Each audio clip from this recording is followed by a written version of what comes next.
What does it take to turn music and making beats from a hobby into a serious business? Have you ever had an experience where you thought, I'm really good at this and I'm doing all the things these producers online tell me to do? I'm posting beats every single day, I'm having a professional looking Instagram to network, and I'm growing my brand. But somehow you are not reaching your goals or you don't get the results that you want. I was stuck in a similar situation for a long time.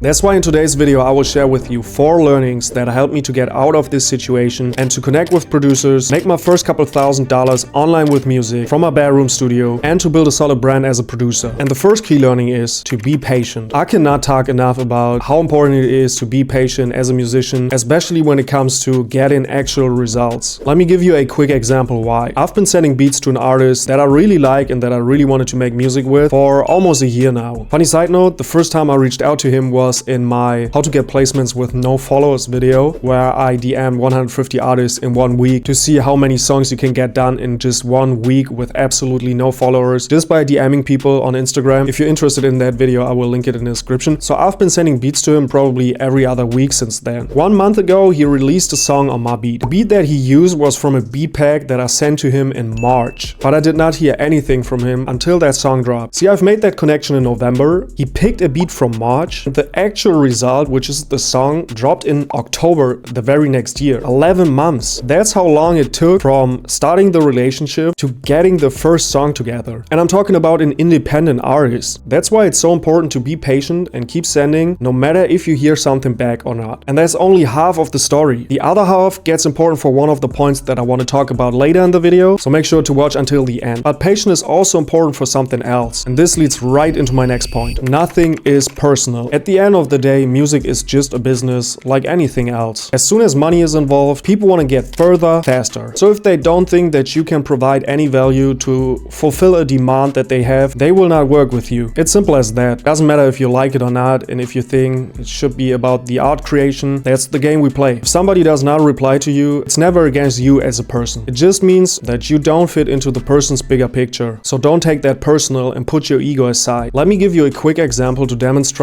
why this is such an important skill to have. I've DM'd a producer who I think has good beats that will fit my style of loops, and also had a solid following on his YouTube typey channel. Of course, my intention was to send him loops, so I get a 50-50 split of the profit once he makes a B-sell with my loop. And since most bigger typey channels almost post every day, they are always in need of loops. So there's a high demand of loops that they can put out good beats every single day, make their business, and you participate in this business. That's why this is such a popular model of making money online as a producer, and if you're good at making loops, you can scale that up pretty fast. He didn't reply to me for almost half a year, but I also didn't unsend the message on Instagram. You can resend your message if you think the person has not read it yet, but in this case I thought it was rather unlikely that he has not read the message. So after 6 months, he hit me back and he told me he's down to work and sent me his email. I don't know why he texted me back after that long, but honestly, I didn't care anyways, because I kind of forgot about that I texted him initially, and I also did not take it personal that he did not text me back. And on my side, nothing changed. I still think his beats would fit my loop style, so I said sure, let's work, and ever since I'm sending him my stuff. This would have been a great opportunity to have a big ego and be like, he didn't text me back for 6 months, now I'm not texting him back, or whatever kind of weird behavior.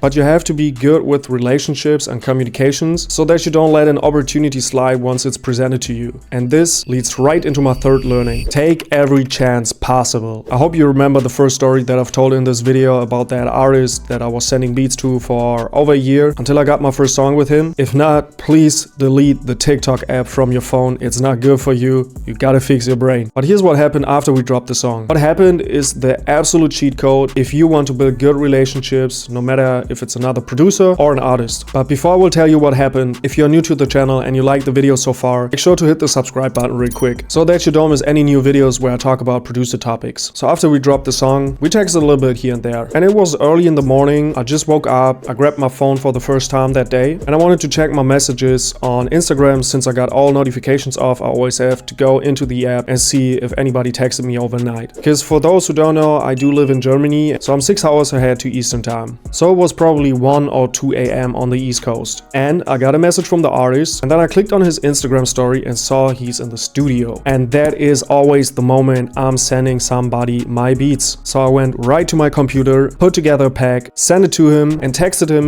on Instagram, "Hey man, I saw you in the studio, got some new beats for you." One day later, he sent me 2 songs he made on my beats. So it took me 11 months to get the first song with him. But just because of the right timing, it only took me 1 day to get 2 more, because I saw an opportunity, knew what I had to do, and got a great result. That's why it's so important to take every chance you get. If you see an Instagram story where somebody's in the studio, or someone posts a story like, "Hey, I need beats, I need loops," something like that, that is your time to capitalize. You have nothing to lose, you can only win. Take every single one of these chances, but don't mistake that for the last learning I want to talk about, which is don't accept every offer. This is an important learning that I've recently had, especially when it comes to selling exclusive rights of a beat or other producer agreements. But let's talk about the exclusive rights, since I think that's a topic that most producers that sell beats online sooner or later get confronted with. First of all, if you use BeatStars, I highly recommend to set the price of the exclusive license to make offer only, so that the artist has to approach you with the initial offer. The advantage of this is that you can directly estimate how high the artist budget is. If you realize that his idea is far from your standard exclusive price, in my experience, it's smart to offer a unlimited license directly. What you don't want to do is to sell the exclusive rights of your beat for a lower price that you set for yourself. And here's why. If that artist becomes a returning customer, for example, which is very likely if you consistently post beats, so you got new content for him, and your quality is good, maybe also the song that he releases on your beat performs well, then it's very likely that he becomes a returning customer. But then it gets hard for you to find arguments to raise your price later on in the relationship. So don't agree to anything that you don't feel comfortable in first place just because you want the money. On long term, it will only make it harder for you, especially when money is involved. And talking about money, if you want to know the cheat code for producers to make money online, then make sure to check out this video.